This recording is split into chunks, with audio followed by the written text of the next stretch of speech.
Le Mac de l'après-midi.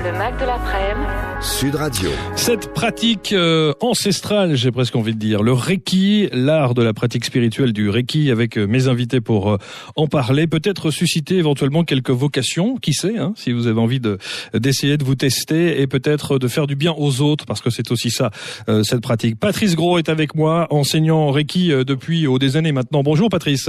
Bonjour Marc, merci de m'inviter. Je suis ravi que vous soyez là également. L'art et la pratique spirituelle du Reiki aux éditions Grancher, c'est donc via votre ouvrage qu'on s'est plongé dans cet art du Reiki. À vos côtés également et avec nous en studio, Lorraine Baldassara qui est là. Bonjour. Bonjour Marc, bonjour. Merci. Vous êtes maître Reiki également. Praticienne, ça c'est un mot. Vous savez, comme association et praticienne, ce sont les deux mots que j'ai énormément de mal à dire. Bon, et vous êtes à Toulouse. Merci d'être là en tout cas. Vous allez nous donner votre éclairage sur cette thématique. J'ai dit tout à l'heure, dans l'intro, à tous les deux, Patrice et Lorraine, que parfois on pouvait s'imaginer qu'il y avait une dimension un peu sectaire, paranormale, une connotation un peu religieuse quand on parle de discipline d'abord qu'on ne maîtrise pas et qu'on ne connaît pas nécessairement, et en particulier sur le Reiki. Patrice, ça vous étonne ou pas que l'on puisse penser ça ? Non, c'est un petit peu le risque de toutes ces pratiques, on va dire, différentes. Alors, il est clair que c'est une pratique qui a des origines spirituelles, qui puise ses racines dans toute une philosophie religieuse, non, mais spirituelle, oui, mais n'ayons pas peur de ce terme pour autant. Lorraine, vous êtes étonnée ? Non, tout à fait. Je rejoins complètement Patrice là-dessus. Effectivement, il ne s'agit pas du tout d'une technique religieuse. D'ailleurs, aujourd'hui, on le dit, on le répète, en tant que maître de Reiki, tout le monde peut accéder, soit pour bénéficier de séances, soit pour se faire initier, quelle que soit sa religion, son origine, son sexe, etc. À côté, bien sûr, l'origine est vraiment, de par le fondateur, en provenance vraiment sur des fondements spirituels. Le but était justement de canaliser une énergie qui soit la plus haute possible et qui ait les plus grands bienfaits pour nous. Mais effectivement, il a tout à fait raison. Il faut pas avoir peur de ça, et je crois que comprendre l'impact que la partie spirituelle, divine en nous, a sur notre corps, sur notre mental, est importante. Et il y a des pays dans lesquels ce genre de discours ne pose pas de difficulté, et je crois pas qu'il faut pas avoir peur de ce genre de termes. Bon, en tout cas, quand on en a discuté un petit peu hors antenne, Lorraine, c'est tout le monde a ce potentiel, tout le monde a ce fameux canal. On va y revenir sur ce canal, sur cette énergie dont on parle beaucoup dans le Reiki, mais tout le monde l'a au départ. Oui, tout à fait. Le canal Reiki, par contre, est souvent confondu parfois avec le système, par exemple, de fonctionnement des chakras. Ou les méridiens, le fonctionnement des méridiens, c'est quelque chose de totalement différent. Le canal Reiki est un canal que nous avons tous, qui part du sommet de la tête, descend jusqu'au niveau du cœur et part dans les bras jusqu'au niveau des mains. Donc les initiations ensuite, quand on va se faire initier aux différents degrés, jusqu'au dernier si on le souhaite pour devenir maître, eh bien on va en fait finalement ouvrir ce canal pour permettre de canaliser à son tour. Alors Patrice Gros, vous en avez fait un livre qui s'appelle donc l'art et la pratique spirituelle du Reiki. Pourquoi avoir besoin de l'écrire ? Il y a beaucoup d'ouvrages sur cette thématique déjà. Alors, ce qui faisait défaut, à mon sens, dans l'enseignement qui était proposé en Occident, c'était justement de replacer le Reiki dans une dimension, on va dire, originale et spirituelle. On parle beaucoup de techniques, d'approches un petit peu mécanistes, mais ça me semblait incomplet. Et notamment récemment, avec les liens que nous avons avec le Japon, les enseignants japonais que nous rencontrons actuellement, on pourrait dire que le Reiki retrouve ses origines et ses lettres de noblesse. Le fondateur du Reiki avait pour habitude de dire que son enseignement, à travers sa pratique, il souhaitait que tous les êtres parviennent à un état, alors qu'il appelait dans la tradition Shinto la grande paix du cœur, mais c'est l'équivalent de ce qu'on appelle dans le zen le satori, qui est un état d'éveil de la conscience, avant d'être même une pratique de guérison. Donc pour moi, si vous voulez, il était évident de partager ce qui a été 25 ans de parcours, d'enseignement, de pratique aussi interne. Le Reiki propose toute une dimension interne, pas seulement externe, qui est l'approche du soin, mais il y a une pratique de la gestion de ces énergies internes, des pratiques de méditation spécifiques, des pratiques qui seraient similaires à ce qu'on enseigne dans le Qigong. Et pour moi, c'était évident de partager ça aussi à travers mes différents ouvrages. Alors, quand on vous entend tous les deux, Patrick et Lorraine, on pourrait s'imaginer qu'il faut d'abord être initié, en tout cas qu'il faut avoir déjà certaines connaissances, ou en tout cas s'intéresser énormément à cela pour véritablement commencer à maîtriser les choses. Mais vous le dites dans votre livre, Patrice, vous dites c'est un livre autant pour les néophytes que pour les étudiants expérimentés. Oui, tout à fait. Je voulez que cet ouvrage reste le plus accessible possible.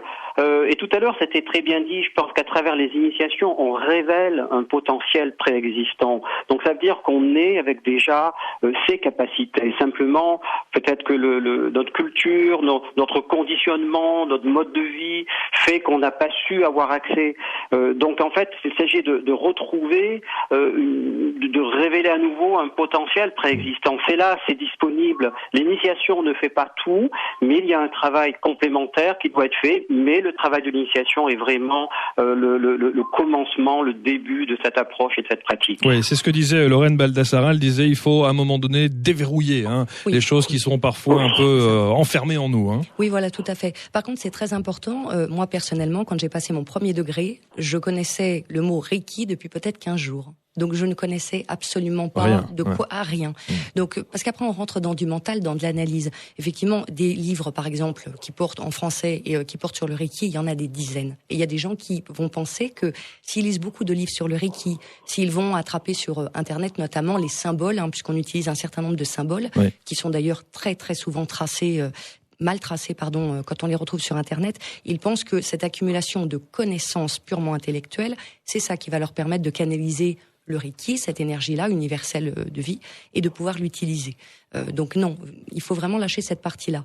C'est bien de comprendre ce fonctionnement parce que, et ça on le comprend mieux quand on parle notamment des maladies, des personnes qui viennent faire des séances sont souvent des personnes malades, alors pas forcément sur des choses lourdes, ça peut être des migraines, des maux de tête, des problèmes de sommeil ou des problèmes psychologiques. Et c'est important de comprendre que la maladie n'est pas quelque chose de négatif, comme on le perçoit souvent, mais c'est au contraire un révélateur. Quand il y a un problème dans la tête ou dans le corps, c'est l'aboutissement, c'est la sonnette d'alarme qui est en train de dire le corps ne va pas parce qu'il y a des raisons en amont. Et ce sont ces raisons qu'il faut aller chercher. Donc au contraire, c'est une formidable opportunité de comprendre le pourquoi. Pourquoi ai-je telle ou telle difficulté, quel que soit le domaine. Et le Reiki là-dessus peut aider parce qu'il va venir rééquilibrer en fait énergétiquement. Quand une maladie s'installe, c'est parce que l'énergie n'est plus en harmonie, il y a une rupture quelque part.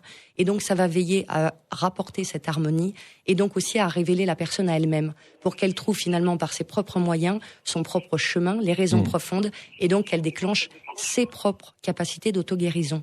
Parce que je voudrais juste faire une petite aparté sur un point très important. Parfois les gens confondent Reiki et magnétisme. Pourquoi ? Parce que dans les deux cas, il s'agit d'une imposition des mains. Donc il y a souvent des assimilations qui sont faites. Il s'agit bien de deux techniques complètement différentes. Oui, on va le voir justement dans l'aspect un peu pratique des choses. Mais en tout cas, ce qu'on retient de ce que vous disiez, c'est qu'il y a le côté théorique où on peut aller chercher de l'information, lire évidemment, et en particulier l'ouvrage de Patrice Gros, lire des thématiques sur le Reiki, sur le développement, sur l'histoire du Reiki. Exactement. Mais il y a la pratique véritablement qui est essentielle, que l'on apprend lorsque on consulte et en tout cas on va apprendre auprès des maîtres Reiki. Exactement. Dont vous faites partie. Puisque sans les initiations, on peut poser les mains sur soi ou sur quelqu'un, le canal n'a pas été ouvert, donc rien ne peut passer. Ou alors, ça va être ce qu'on appelle du magnétisme. Et dans ces cas, c'est sa propre énergie. Les deux choses essentielles à retenir dans un premier temps, Patrice Gros, c'est ce que disait effectivement Lorraine il y a un instant, c'est il y a ce fameux canal. Alors ça, il va falloir nous le décrire, nous l'expliquer pour qu'on puisse à un moment donné le visualiser dans notre esprit, ceux qui nous écoutent évidemment, et puis essayer de l'expliquer de manière assez concrète. Et puis deux, la pratique proprement dite avec le positionnement des mains où les mains ne rentrent pas en contact, très peu avec le corps. On peut les poser à même le corps, pardon Patrice, on peut les poser sur le corps ou à quelques centimètres. Ou à quelques centimètres, oui, absolument. Alors Patrice, sur ce fameux canal, expliquez-nous un petit peu le pourquoi du comment, en étant encore une fois un discours très ouvert, très populaire. Encore une fois, il faut pas être trop pointu. Alors ça va être difficile. Ce qu'on appelle, non mais c'est vrai, ce qu'on appelle l'initiation dans le contexte du Reiki, c'est une mise en résonance. Donc c'est une mise en résonance où on va relier sa conscience avec l'énergie de l'univers. On va partir d'un principe que cet univers il est informé, il est rempli d'une source sacrée. Pas encore une fois parler quelque chose de religieux dans ce que je dis. Et le propre de cette initiation, c'est de relier ces deux axes, de faire un lien énergétique entre notre part relative et cette dimension divine. Si on l'appelle Reiki, c'est bien pour signifier qu'il y a dans cette énergie une connotation élevée, une connotation spirituelle. Et le but de notre pratique, c'est bien d'être relié, non pas, c'était très bien dit, pas à notre énergie personnelle, mais de trouver une source pour pouvoir la canaliser. Et le but de l'initiateur, c'est d'établir cette connexion. Mais ce type de rituel, on le retrouve dans toutes les traditions, finalement. Moi, j'ai un parcours de 30 années de pratique tibétaine, et c'est la première chose qu'on nous transférait avant de commencer une pratique pour l'éveiller, pour l'animer énergétiquement, c'est une initiation. D'accord. Donc ce canal, effectivement, il faut réussir, sans mauvais jeu de mots, à le canaliser, à savoir précisément où on peut le situer, de quelle manière on peut rentrer en contact direct avec lui. C'est la première étape à apprendre. Oui, c'est la première étape, mais en même temps, encore une fois, ces capacités, elles sont innées. On peut faire de la guérison sans avoir reçu l'initiation. Tout dépend du niveau de conscience d'une personne. Une personne qui est un grand pratiquant spirituel, il est déjà relié énergétiquement à cette source. Mais pour nous, qui n'avons peut-être pas ce même niveau de conscience, on a besoin de cette aide, de cette transmission, pour, en quelque sorte, valider le fait qu'on soit relié à une qualité énergétique qui ne soit pas simplement notre propre magnétisme. Et c'est important. Et alors, pour atteindre et pour maîtriser, pour avoir cette technique-là et ce ressenti-là, cette ouverture d'esprit-là, il y a différents degrés dans cet apprentissage du Reiki ? Oui, forcément. On va pas le voir comme des niveaux. Alors, ce sont des niveaux d'apprentissage, certes. C'est une transmission évolutive. Chaque degré apporte sa part de connaissances, de possibilités, de capacités. Et notamment dans le Reiki japonais, tout à l'heure vous disiez on peut ou ne pas toucher. Il est essentiel dans le Reiki japonais de poser ses mains. Et quand on a une quinzaine de techniques, on ne pourrait pas pratiquer s'il n'y a pas un contact direct avec le corps. Donc selon mon école, on peut, si une personne ne le souhaite pas, ne pas la toucher. Mais il me semble essentiel, tout comme le ferait, je sais pas, un ostéopathe ou quelqu'un qui va intervenir au niveau du corps, des fascias, au niveau de la chaîne musculaire. Il est évident qu'il va falloir qu'on touche, qu'on mobilise nos mains à un moment donné. C'est assez. Alors c'est vrai que quand on imagine quelqu'un de votre entourage, de votre famille, se dit tiens, je vais me lancer dans cette quête du Reiki, en tout cas maîtriser cette technique, peut-être passer les différents niveaux. Il y en a 3, même 4. Hein, certains parlent de 4 niveaux. Ça dépend des écoles. Ça dépend des écoles. Oui, 3 voire 4. Et donc du coup, effectivement, on se retrouve face à quelqu'un qui d'abord doit être. J'ai l'impression que c'est la motivation avant tout, hein, Lorraine. Oui, c'est la motivation. Mais juste, j'aurais voulu rebondir sur ce que disait Patrice juste avant, très très brièvement, effectivement. Donc, parce que, je voudrais pas qu'il y ait effectivement d'assimilation sur le fait que les personnes puissent se dire, je n'ai pas fait un travail spirituel suffisant encore sur moi ou de développement personnel, alors je ne vais peut-être pas tout comprendre dans le Reiki. Il faut savoir qu'il y a même des enfants qui sont initiés au Reiki. Pourquoi ? Parce que les enfants sont spontanément très ouverts sur ce genre de choses, il n'y a pas de jugement, et donc peuvent être tout à fait des canaux, justement, pour recevoir cette énergie, l'utiliser pour eux ou des gens de leur entourage. Mais pour faire quoi ? Pour l'utiliser pour eux. Mais pour faire quoi ? Qu'est-ce que ça peut leur apporter aux enfants ? Ils se font un bobo, par exemple. Ils se font un bobo, ou s'ils arrivent, s'ils font des cauchemars la nuit, s'ils dorment mal. Ils ont autant de problématiques que nous, ces enfants, des problèmes de stress, de plus en plus, des problèmes de sommeil, des problèmes d'énervement, de colère. Ils peuvent aussi se faire mal. Donc, un enfant a a le même intérêt, si vous voulez, à canaliser cette énergie. Alors, je vous rassure, dans ces cas-là, quand on est face à un professionnel sérieux, il y a les parents qui sont là, au moins un représentant légal, etc., évidemment. Mais c'est juste pour dire, il n'y a pas besoin d'avoir de connaissances ou d'avoir fait un chemin spirituel très poussé. Patrice a raison, lorsque l'on a fait un long chemin spirituel, il y a beaucoup d'autres ça aide, mais évidemment, on peut aussi atteindre cette guérison, entre guillemets, du corps et de l'esprit par d'autres moyens. Ce qui m'a intéressé, moi, dans le Reiki, c'est que ça ne nécessite pas d'avoir de connaissances particulières. C'est accessible à tous. D'accord. Et c'est ça qui m'a plu. C'est que là, on peut dire aux personnes, vous allez pouvoir commencer à canaliser cette énergie, quel que soit votre parcours et qui que vous soyez. Donc, il n'y a pas justement une espèce de sélection par rapport au cheminement spirituel fait. En revanche, plus on fera ce travail spirituel de fond, plus ça nous aidera dans notre pratique. Évidemment. Mais, parce qu'après, il a tout à fait raison. Naturellement, on exerce tous une forme de magnétisme, l'humain, dont on s'aperçoit même pas. Les mamans, quand un enfant tombe par terre, qu'est-ce qu'elles font ? Elles mettent la main sur la partie qui a été blessée et elles soufflent dessus. voyez, des techniques qu'on utilise par exemple dans le cadre du Reiki. Donc ça, c'est quand même très important. Il n'y a pas besoin d'avoir de connaissances ou un cheminement. Ça aide, mais ça n'est pas une obligation. Et je voudrais surtout pas que les gens pensent que c'est accessible qu'à une minorité de personnes. Bien au contraire. Et après, finalement, à quoi ça sert de faire du Reiki, de se faire initier? C'est s'accorder une possibilité de guérison. La possibilité de se connecter effectivement à une énergie plus haute. On est un canal, donc imaginez une sorte de tunnel qui passe à travers nous, et on va avoir cette capacité d'attirer vers soi une fréquence supérieure. Le Reiki, énergie universelle de vie. Comment? Tout simplement, imaginez une sorte de millefeuille.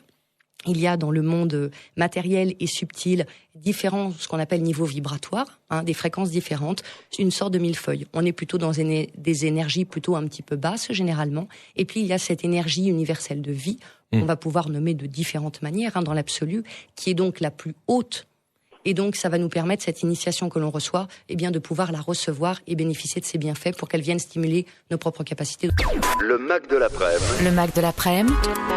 Sud Radio. Le Reiki, discipline assez étonnante, passionnante également. Vous pouvez nous appeler si vous souhaitez intervenir et poser des questions à nos spécialistes. L'art et la pratique spirituelle du Reiki, avec Patrice Gros qui en a fait un livre. Il est enseignant Reiki depuis 1990, au contact d'ailleurs des différents maîtres Reiki. Vous lirez tout cela dans son livre qui s'appelle donc L'art et la pratique spirituelle du Reiki, aux éditions Grancher. Et puis nous avons Lorraine Baldassara qui est avec nous également, maître Reiki.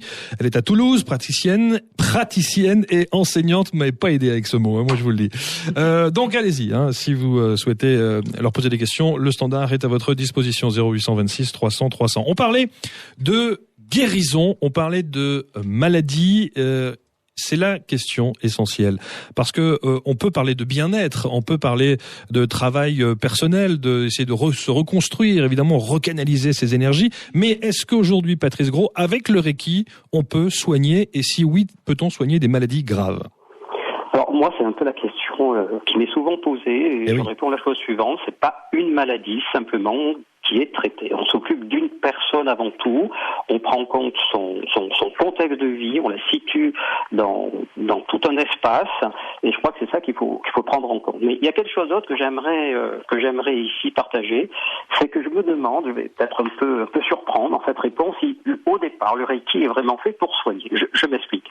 Le Reiki s'adresse pas seulement à la partie malade. Je pense que c'est un petit peu comme le faisaient les thérapeutes d'Alexandrie, on s'adresse à la partie en nous qui n'est pas malade. C'est l'aspect sain qui est en chacun. Et je pense que le but du Reiki, c'est de mettre cette personne qui est en souffrance en résonance avec tout cette force de guérison qui est en elle, en vue de la révéler. Alors bien sûr, sur le plan relatif, ça va prendre en compte ses dysfonctionnements, ses pathologies, ses symptômes divers. Mais ce n'est pas une pratique médicale. On réharmonise toute la structure énergétique d'une personne qui lui donne certaines forces pour peut-être s'auto-guérir. Mais on s'adresse à une personne avant tout, pas une maladie. Mais quand quelqu'un vient consulter et vient éventuellement voir un maître Reiki, c'est que à la base, il a peut-être besoin de se soulager sur quelques problèmes physiques, psychologiques éventuellement. Donc il y a un mal quelque part. Donc on fait tout de suite le raccourci en disant on guérit avec la méthode du Reiki.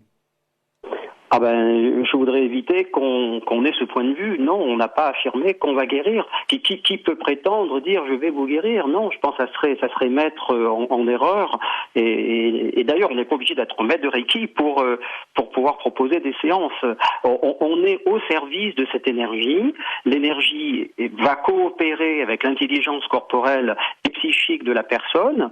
Peut-être que des choses vont se mettre à bouger, et peut-être il y aura des processus qui vont se mettre en cours en vue d'un rééquilibrage final. Mais la guérison peut prendre divers aspects. On ne sait pas si la disparition du symptôme sera dans un premier temps la chose nécessaire. C'est un petit peu comme une crise naturopathique. On fait bouger le terrain, on expulse les poisons que la personne a pu accumuler en vue d'un rééquilibrage final.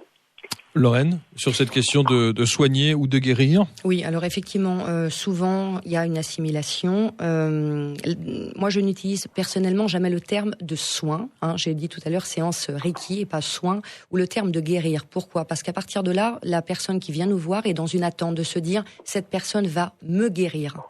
Et donc, ça veut dire quoi? Que je n'ai plus de symptômes de ma maladie qui m'embête, quelle qu'elle soit cette maladie.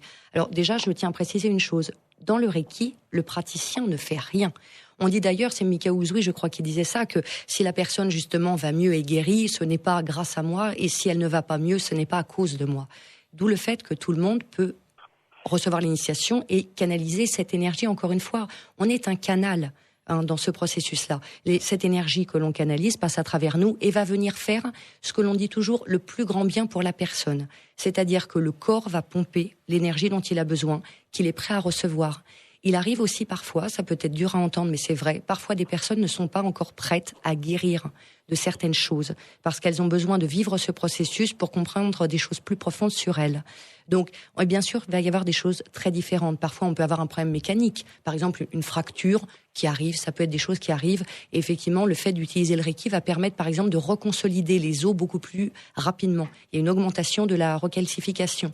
En revanche, il y a d'autres mots parfois, et on le voit notamment en bioénergétique, notamment avec ce livre de Michel Odoul, La maladie, je sais plus, dis-moi où tu as mal, je te dirai pourquoi. Oui, c'est ça. Il y a vraiment des choses très intéressantes. Oui, très intéressantes. Et j'invite tout le monde à aller lire ce type de livre pour comprendre quand on a parfois une difficulté répétitive à un endroit et qu'au niveau des diagnostics médicaux, parfois il n'y a rien de notable, ça peut renvoyer autre chose. Encore une fois, n'oubliez pas, la maladie, la douleur, même si elle est inconfortable, est un révélateur, c'est un signal pour dire quelque chose ne va pas. Alors on peut effectivement, parfois le magnétisme fait ça justement, va parfois venir soulager la partie immergée de l'iceberg. Et parfois, quelques temps après, c'est le cas par exemple dans les problèmes d'eczéma, 2 mois, 3 mois après, le problème revient. Et on se dit, ça n'a pas marché. Si, mais le corps parle à nouveau puisque le symptôme a été gommé, mais que la cause n'a pas été réglée. On est finalement, nous, des accompagnants. Et le principe de transférer cette énergie, c'est qu'elle va venir agir sur le plan à la fois physique, mental, psychologique et spirituel pour réveiller nos propres capacités d'auto-guérison. C'est ça. Parce que la maladie n'est pas un fait en soi, ça n'est pas quelque chose de normal. La maladie est vraiment un symptôme, mais ça n'est pas quelque chose... On reconnaît tous comme étant plus ou moins normal et allant de soi d'être malade. Mais non, la maladie, c'est simplement un désordre, un déséquilibre énergétique, un blocage. Donc il peut être effectivement aidé, appuyé pour retourner dans le bon sens, mais il y a des choses à comprendre et des fois des attitudes à changer, à modifier. Patrice Gros, que dit la science? Que dit justement, on sait que les scientifiques et le corps médical en particulier, ils ont l'esprit parfois très cartésien, où effectivement ils arrivent à tout s'expliquer. Donc si on arrive à l'expliquer, c'est que c'est vrai. Si on n'arrive pas à l'expliquer parce que c'est un peu abstrait, comme par exemple le Reiki, c'est qu'on émet des doutes. Que dit justement la science sur cette discipline et cette pratique du Reiki? Alors, je ne sais pas ce qu'elle dit en France. Je sais qu'elle dit beaucoup de choses dans d'autres pays, notamment les États-Unis. Par contre, ce que je peux dire, c'est que les scientifiques qui pratiquent le Reiki, eux, ont de belles expériences. Il n'y a pas d'opposition. Je pense qu'avec la nouvelle approche qui est, on va dire, quantique, on retrouve des parallèles. On peut faire des ponts entre la pratique du Reiki et d'autres formes de pensée, de recherche. Encore une fois, je crois que ça a été dit. J'aime bien le mot accompagnant. On est des thérapeutes dans le sens celui qui accompagne, qui prend soin, qui chemine aux côtés d'une personne en vue d'un meilleur équilibre interne de toutes les dimensions de son être. Et encore une fois, c'est pas une maladie que l'on traite. Alors peut-être avec l'avenir, on verra si le Reiki, par des tests à long terme, on pourra prouver l'efficacité. Mais pour moi, avec ces 25 années de pratique, il n'y a plus rien à prouver. Je pense qu'il y a juste maintenant à s'ouvrir davantage à ces possibilités qu'offre l'esprit, qu'offre la conscience, tout simplement. Dans votre livre, vous abordez une question, et ça c'est une question qui revient très souvent également quand on parle du Reiki. Les personnes, et je l'ai lu, des personnes qui se disent praticiens, thérapeutes, via cette technique du Reiki, et qui affirment pouvoir soigner à distance. Est-ce que l'on peut soigner quelqu'un, enfin soigner, on n'utilise plus ce mot, est-ce qu'on peut accompagner quelqu'un à distance sans jamais l'avoir vu, ne serait-ce que par téléphone, ou éventuellement aller avec les moyens qu'on connaît aujourd'hui, un Skype ou autre chose? Eh bien, ça fait c'est la suite de la précédente question. C'est pas tellement qu'on peut soigner à distance, c'est que dès le départ, ces notions de distance n'existent pas. Donc forcément, étant déjà tous reliés, étant déjà tous des manifestations d'une même conscience, il est donc tout à fait possible, effectivement, de pouvoir être reliés et de se relier. Alors, il y a des procédures très spécifiques qui sont faites avec le Reiki, où ce n'est pas un individu, Pierre, Jacques ou Paul, qui va canaliser l'énergie à une autre personne. C'est cette part de conscience universelle universel qui est en moi qui rejoint cette même part de conscience qui est en l'autre. Et c'est de ce point de vue-là que la relation à distance se fait. Alors, dans la terminologie, c'est peut-être impropre de dire un soin à distance parce que en définitive, rien n'est envoyé, puisqu'on est le même quelque part à un certain niveau. On a cette même essence et c'est au niveau de cette essence profonde, de cette nature profonde que la relation peut se faire. Parce que dans d'autres approches, il faudra utiliser des techniques, des supports, des formes d'implication, de concentration, de visualisation, mais ce n'est pas le cas avec le Reiki.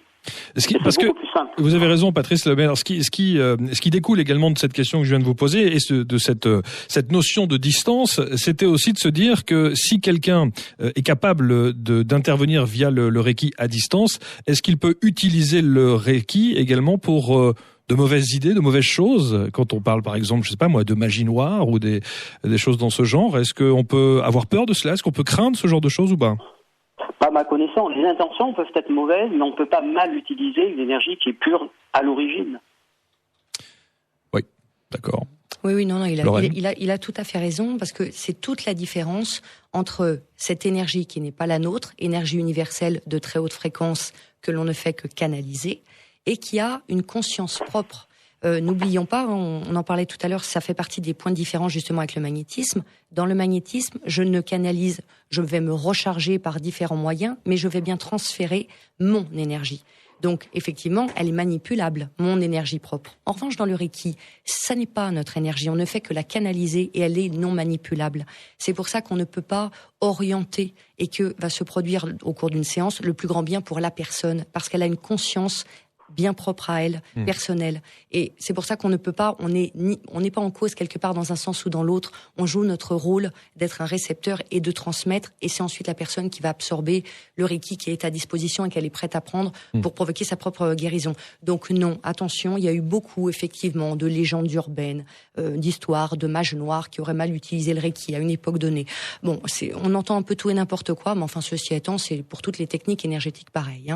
Moi je suis aussi thérapeute en sonothérapie et on entend beaucoup de choses sur l'utilisation des différentes fréquences dont certaines ont été utilisées par les nazis, etc. Donc voilà, fréquence du diable, etc. Bon, il y a toujours des gens qui partiront un petit peu, et parce qu'il y a quelques mauvais utilisateurs, on met en cause la source. On fait une généralité. Ouais. Donc non, il peut y avoir des personnes effectivement, comme dans tout, mal intentionnées et qui vont peut-être essayer de nuire par leur propre énergie, mais on ne peut pas faire du mal avec cette énergie sur laquelle on ne peut pas avoir une action quelconque. Ça c'est dit, en tout cas il ça rassure. Patrice Gros, une question sur, en tant qu'enseignant Reiki, depuis toutes ces années, on entend bien votre motivation et votre passion, détermination quand vous parlez de cette discipline, le Reiki. Quelles sont les personnes qui viennent vous voir et qui ont envie que vous leur enseigniez cette pratique? Alors, c'est très varié, effectivement. Ça peut aller, bien sûr, des personnes qui sont elles-mêmes impliquées dans une approche thérapeutique diverse, mais ça peut être aussi des femmes au foyer, des personnes qui ont toute activité professionnelle. Je n'ai plus de cadre référentiel de personnes appartenant à une corporation en particulier. C'est des personnes en recherche. Alors, bien sûr, j'ai eu beaucoup d'élèves qui pratiquaient des techniques de yoga, de méditation, d'arts martiaux, de thérapeutes, comme j'ai dit, mais je crois que le Reiki maintenant touche de plus en plus de personnes, et toute personne en recherche d'autonomie, de prise en charge de leur propre santé, de leur mieux-être et de leur développement personnel et spirituel. Lorraine, pardon. Oui, je n'ai pas encore changé de sexe. Non, je crois pas non plus. À Toulouse également, même chose, c'est vraiment très éclectique, ceux et celles qui viennent vous voir? Ah oui, tout à fait. Pour des mots très différents, de nature très différente, mais à qui j'explique bien cette notion justement d'accompagnement, le principe même. Exemple de mots, par exemple? Des maux de tête, beaucoup de problèmes au niveau du stress, évidemment. Stress, fatigue, énormément. C'est vraiment le mal du siècle.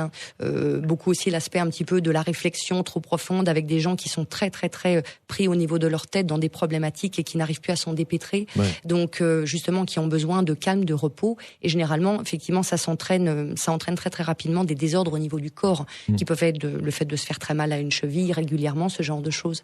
Donc, c'est vraiment des cas très, très différents. Effectivement, et chaque personne est différente. Faut pas oublier, chaque individu est unique et donc chaque séance est différente. Mais en tout cas, tout le monde a ce potentiel. Ah, tout à fait. Que ce soit pour recevoir, simplement faire une séance de Reiki comme vous pourriez faire une séance de sophro. de sophro ou de n'importe quoi d'autre d'ailleurs, évidemment. Donc là, il y a effectivement des protocoles, etc. assez intéressants et qu'on peut adapter en fonction de la demande de la personne et du profil de chacun. Et également pour recevoir en initiation, puisque je disais tout à l'heure, ça peut être effectivement des enfants, des femmes, des hommes, de toute religion et de tous âges. Il y a même, et de plus en plus souvent, des personnes du corps médical. Moi-même, quand j'ai passé ma maîtrise, j'étais avec un ancien professeur, directeur d'un grand service hospitalier en France. Il y a beaucoup d'infirmières. Ça commence alors un petit peu, hein. Ça commence à se démocratiser un petit peu, oui, à mais rentrer ça dure déjà depuis un moment, mais on en parle peu. Il y a très souvent, quand vous interrogez des infirmières, notamment beaucoup d'infirmières qui sont effectivement initiées au moins au premier degré, puisque comme disait effectivement Patrice tout à l'heure, il y a 4 degrés qui vont être en fait les 4 degrés pour que les auditeurs comprennent bien. Imaginez qu'au premier degré, on ouvre un robinet pour que l'eau commence à couler et à chaque degré, on va ouvrir un peu plus fort pour qu'il y ait un petit peu plus d'énergie qui passe, que les choses soient plus intenses. C'est vraiment ça qu'il faut prendre en compte. Et le dernier degré, puisque traditionnellement c'est sur 4 degrés, et le statut donc de maître qui va permettre d'enseigner à son tour. Pour faire simple, c'est à peu près ça.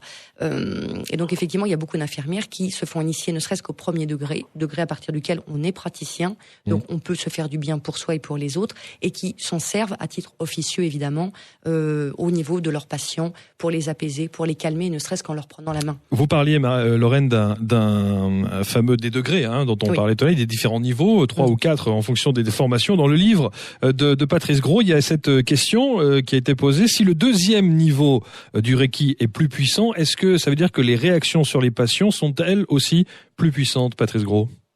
Non, pas forcément. Je crois que c'est le receveur qui va déterminer la puissance du travail qui s'effectue sur lui. Forcément, une personne qui a un degré supérieur a des capacités différentes, plus ouvertes, plus profondes. Moi, j'ai l'impression qu'on essaye de dire, voilà, le deuxième degré, il est plus grand, plus beau, plus fort. Non, c'est pas comme ça que ça se passe. Je pense que c'est un travail qui va plus en profondeur, plus en intimité. Quant à l'action, on est toujours, encore une fois, dans la transparence, dans la non-intervention, dans cette étape, donc on va dire canal, mais il n'y a pas d'implication, il n'y a pas de force supplémentaire. Alors l'action sera peut-être plus grande, on a plus de possibilités, mais c'est toujours en fonction du receveur. Le Mac de l'après-midi, Sud Radio. Marc Leval. Vos questions, si vous le souhaitez, 0826 300 300. Il nous reste quelques minutes. Patrice Gros est avec nous, enseignant Reiki, et puis son livre, bien sûr, l'art et la pratique spirituelle du Reiki, avec Lorraine Baldassara, qui est là aussi maître Reiki et praticienne enseignante à Toulouse. Tiens, on se posait une question aussi. Est-ce que le fait, Patrice Gros, le fait d'être en contact comme ça, d'être enseignant Reiki et de recevoir régulièrement des gens qui ont peut-être des maux et qui ont besoin d'être entre guillemets soignés, en tout cas soulagés, est-ce que le fait de puiser constamment l'énergie négative des autres n'a pas une influence sur nous-mêmes par la suite ? Ah oui, et dans un sens positif, et ça c'est vraiment le grand bénéfice de notre pratique. Je ne sais pas si votre question cache le fait de s'épuiser en pratiquant. Exactement, cas, c'était plus ça. C'est tout le contraire, et on est même nourri, on est rempli non seulement par bien sûr l'échange et le bien que l'on apporte aux personnes, mais par cette énergie elle-même. Imaginez, si c'est pas notre énergie, si on la canalise, on la reçoit, si ce n'est totalement, au moins en partie, et c'est tout le bénéfice aussi de cette pratique. Même si c'est une souffrance ou une douleur. Oui, ça n'a rien à voir. On est dans un transfert d'énergie, on la canalise et on en bénéficie tout autant que la personne à qui elle est adressée. Oui, je précise là-dessus, parce qu'il y a quelque chose qui explique pourquoi on ne récupère pas dans l'autre sens. Dans le cadre notamment du magnétisme, les canaux, si vous voulez, qui passent et qui transfèrent donc notre propre énergie, fonctionnent dans les deux sens. Donc ça part de nous jusqu'à la personne par les mains, et donc ça peut remonter dans l'autre sens. Le canal Reiki ne fonctionne que dans un sens, donc il peut pas y avoir de retour dans l'autre. Donc ça c'est très simple, voilà, donc à comprendre, et ça permet d'expliquer. Et effectivement, comme le dit ici justement Patrice, étant donné que ça n'est pas l'anneau, donc il n'y a pas ce phénomène de retour, et puis en plus de ça, on peut se placer en début de séance dans une intention de ne rien récupérer de la personne. Voilà, donc il y a aussi ce genre de protocole-là. Mais en plus, quand l'énergie passe à travers nous, il y en a toujours une partie, si vous voulez, qui passe au travers du canal, et donc qui reste à l'intérieur de nous. Donc effectivement, on peut normalement, si on fait vraiment du Reiki et pas du magnétisme, enchaîner les séances. On ne va pas être fatigué, au contraire, on va bénéficier à chaque séance de tout le Reiki qu'on est en train de pouvoir mettre à disposition de la personne. Un mot, Lorraine, sur notamment en milieu hospitalier. Vous vouliez d'ailleurs apporter une précision sur les bienfaits du Reiki et sur les preuves apportées aux bienfaits du Reiki. Voilà, exactement, parce qu'on en parlait tout à l'heure. Effectivement, malheureusement, en France notamment, il n'y a pas vraiment d'études là-dessus. Le Reiki n'est pas encore encore pleinement reconnu, bien que au niveau du pôle emploi, il y ait maintenant dans le code Rome depuis quelques années la référence praticien de Reiki. C'est reconnu comme étant un métier auprès du pôle emploi. Enfin, ça s'arrête là. On a également 2 mutuelles, malheureusement, mais c'est déjà un début, qui prennent ce type de séance en compte pour les remboursements. 2 mutuelles différentes, mais on sait encore bien peu quand on sait qu'en Suisse, toutes les mutuelles remboursent des séances de Reiki. Combien ça vaut une séance de Reiki? Grosso modo, ça varie évidemment. Oui, voilà, exactement. Chacun va établir ses propres tarifs. Il n'y a pas de codification à ce niveau-là, mais on peut établir que généralement, on va être entre quelque chose comme par exemple entre 40 et 80 euros, suivant les villes dans lesquelles on est, etc. Ça doit être à peu près ça. Je pense qu'à Paris, on doit être plutôt dans les 70-80 euros. Quand on est en province, je pense qu'on va être plutôt dans les 50-60. Mais encore une fois, au niveau du prix, il faut payer un prix. C'est important parce que c'est comme quand on va chez le psychologue. Si vous voulez, c'est un échange d'énergie. Il faut que personne soit redevable. Donc nous, on donne du temps et on met à disposition quelque chose et les gens vont nous rétribuer par rapport au temps qui a été considéré. Mais après, c'est quelque chose qu'il faut établir soi-même et il n'y a pas de codification à ce niveau-là. Un mot, Patrice, sur en particulier le choix des fameux praticiens. Comment choisir un bon praticien? Est-ce qu'il existe aujourd'hui entre guillemets un listing qui permet d'officialiser cette pratique et de dire voilà, vous pouvez vous adresser à telle ou telle personne dans votre ville parce que c'est une référence et parce qu'il fait partie de l'ordre des praticiens Reiki ou des maîtres Reiki. Ça existe ou pas? Alors, que ce soit pour un praticien ou un enseignant, oui, il existe maintenant diverses associations qui répertorient des personnes qui pratiquent selon les endroits. Moi, j'ai envie de vous dire, déjà, ne vous pressez pas, informez-vous. Faites confiance à votre écoute, votre ressenti, ce que votre cœur vous dit, et puis livrez-vous à une expérience, puis libre à vous, si ça ne convient pas, éventuellement d'en changer. Mais je crois que c'est une pratique d'ouverture, de sensibilité, de rester à l'écoute, et puis il y a une personne un jour qui va peut-être davantage vous parler. Ça peut se faire aussi dans un cadre d'amis, ça peut se faire dans des contextes complètement différents. Et si on veut vraiment s'engager auprès d'un thérapeute, je crois qu'il faut écouter un peu son cœur, son ressenti, voir comment les choses se passent avec cette personne. Lorraine, oui. Donc, juste petit rappel par rapport à ce qu'on disait tout à l'heure au niveau hospitalier. Je voulais juste préciser qu'effectivement, il faut bien, même si en France c'est assez peu développé, il y a beaucoup de pays comme aux États-Unis, en Espagne, en Allemagne notamment, où Canada la pratique, aussi, vous m'avez dit. Canada aussi, ouais. exactement. Beaucoup de pays, Royaume-Uni aussi, où le Reiki est pris en compte et utilisé comme thérapie complémentaire, notamment dans les services d'oncologie et les soins palliatifs, de façon tout à fait courante. J'avais entre les mains justement une revue, La Lettre de Reiki, qui est une revue que tout le monde peut se fournir, qui est éditée tous les 3 mois, qui indiquait que dans un article qui a été publié dernièrement dans le Washington Post, une étude a été réalisée et attestait qu'il y avait plus de 60 hôpitaux aux États-Unis qui ont adopté le Reiki en tant que vraiment partie intégrante de leur service pour les patients et que le Reiki est enseigné dans plus de 800 hôpitaux. Et on peut notamment retrouver sur le site de l'université de Harvard que le Reiki est cité comme une méthode complémentaire qu'il propose. Donc il y a pas mal de choses. Il y a aussi en France notamment l'hôpital de la Timone à Marseille. Il y a un service qui s'est intéressé à ça, au Reiki, justement comme technique complémentaire dans le cadre des soins qui accompagnaient l'oncologie et les soins palliatifs. Donc c'est quand même bien de se rendre compte que malgré tout, il y a de vraies études qui sont réalisées. Il y a des instituts sérieux qui utilisent ça. C'est aussi très utilisé en Israël. Il y a beaucoup d'hôpitaux qui utilisent cela. Et puis, j'avais trouvé aussi dans cette revue quelque chose d'assez intéressant pour montrer que vraiment le Reiki est reconnu très largement, puisqu'il y a la compagnie d'électricité et de l'eau de Dubaï qui propose des stages de Reiki à leurs employés, parce qu'ils ont déclaré que le but était d'offrir aux employés un environnement de travail stimulant et plus positif pour qu'ils soient plus optimistes, qu'ils aient plus de confiance et qu'ils soient plus productifs. Ça, c'est dans la pure tradition du développement personnel. Voilà, exactement. Ouais. Donc, oui, par rapport au choix du praticien, effectivement, moi je vais rejoindre un petit peu effectivement Patrice. Le bouche à oreille, évidemment. C'est le point numéro 1. Deuxièmement, votre ressenti personnel, c'est comme pour n'importe quel type de professionnel. Il faut que vous soyez à l'aise et que vous vous sentiez en confiance.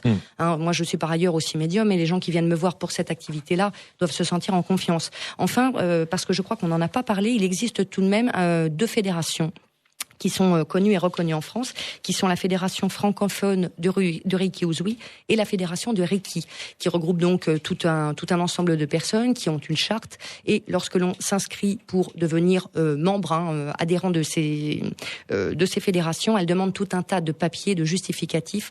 Donc, allez sur ces sites internet-là, vous verrez en fonction de votre région, de votre ville d'habitation, des professionnels en tout cas, qui sont établis de façon dans les règles de l'art, administrativement et fiscalement parlant, et qui ont justifié, qui ont bien passé leur leurs différents degrés.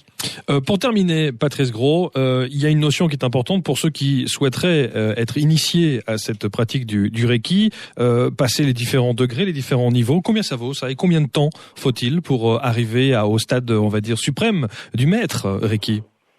Alors c'est un petit peu comme disait Lorraine, il y a des différences de personnes selon leur obédience, selon leur parcours. Il y a des contextes différents. Le prix, c'est pareil. C'est moi personnellement, je m'aligne sur ce que font la grande majorité, donc ni plus ni moins. Je veux rester dans une norme acceptable.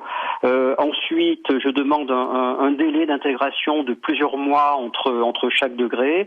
Je ne précipite pas les choses. Je préfère que les personnes travaillent sur elles. Il y a tout un parcours interne, personnel à intégrer avant de passer les degrés supérieurs.